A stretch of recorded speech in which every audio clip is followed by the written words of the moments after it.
Viewers, आज हम बनाने जा रहे हैं आलू के कटलेट्स, वो भी झटपट। वीवर्स, अगर आप इस तरीके से बनाएंगे तो बच्चे बड़े सब उंगलियां चाटते रह जाएंगे। आपने इसको लाजमी ट्राई करना है। तो फिर देर किस बात की, वीडियो को शुरू करते हैं। 4 अदद आलू लिए थे और उनको बॉईल कर लिया हुआ है। अब हम इसको ग्रेटर की मदद से ग्रेट कर लेंगे। ये ग्रेटर लेंगे और उसकी मदद से हम इसको ग्रेट कर लेंगे।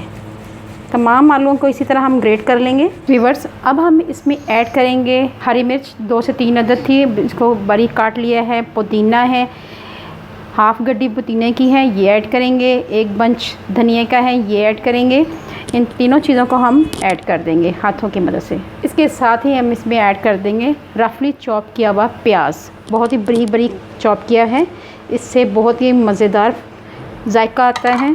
अब हम इसमें ऐड करेंगे लाल मिर्च powder level, half tea spoon के करीब दड़ा मिर्च पाउडर और हाफ़ टी स्पून के करीब ही हल्दी पाउडर, ये ऐड करेंगे। 1 टीस्पून लेवल नमक, ये ऐड करेंगे। लेमन जूस, ये ऐड करेंगे, 1 टेबल स्पून के करीब है, ये ऐड करेंगे। इसके साथ ही हम ऐड करेंगे इसमें हाफ़ टी स्पून के करीब धनिया पाउडर, मोटा मोटा कुटा हुआ है धनिया, ये ऐड करेंगे। और हाफ़ टी स्पून के करीब ही ज़ीरा पाउडर। आलू के कटलेट्स हैं तो इसमें अजवाइन लाजमी जाएगी, तो ये हाफ़ टी स्पून के करीब ये अजवाइन है, ये ऐड करेंगे, हाफ़ टी स्पून से भी कम। वीवर्स, लास्ट में हम इसमें ऐड करेंगे चावलों का आटा, ये हमने 2 से 3 चम्मच ऐड कर देने हैं। अब हमने अच्छी तरह इसकी मिक्सिंग करनी है। नमक एक दफ़ा फिर टेस्ट कर लेना है, अगर कम लगे तो और ऐड कर दें। अब हम इसके कटलेट्स तैयार करते हैं। वीवर्स, अब हम कटलेट्स तैयार कर लेंगे हाथों की मदद से।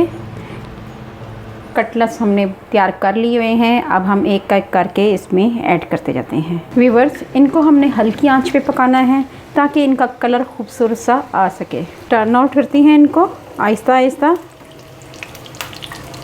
माशाल्लाह बहुत ही अच्छा कलर आया है। तमाम कटलेट्स पक चुके हैं, तो अब हम इसको डिश आउट करते हैं। कटलेट्स हमारे तैयार हैं, बहुत ही मज़ेदार हैं, बच्चों के फेवरेट हैं। अगर आपको ये मेरी रेसिपी अच्छी लगे तो मेरे चैनल को लाइक करें, सब्सक्राइब करें और बेल आइकॉन को ज़रूर प्रेस करें। अल्लाह पाक आपको सेहत तंदुरुस्ती वाली ज़िंदगी दे। अल्लाह पाक आपको दुनिया जहान की तमाम खुशियाँ नसीब करे। अपना और अपने प्यारों का ख्याल रखें, दुआओं में मुझे याद रखें। अल्लाह हाफिज़।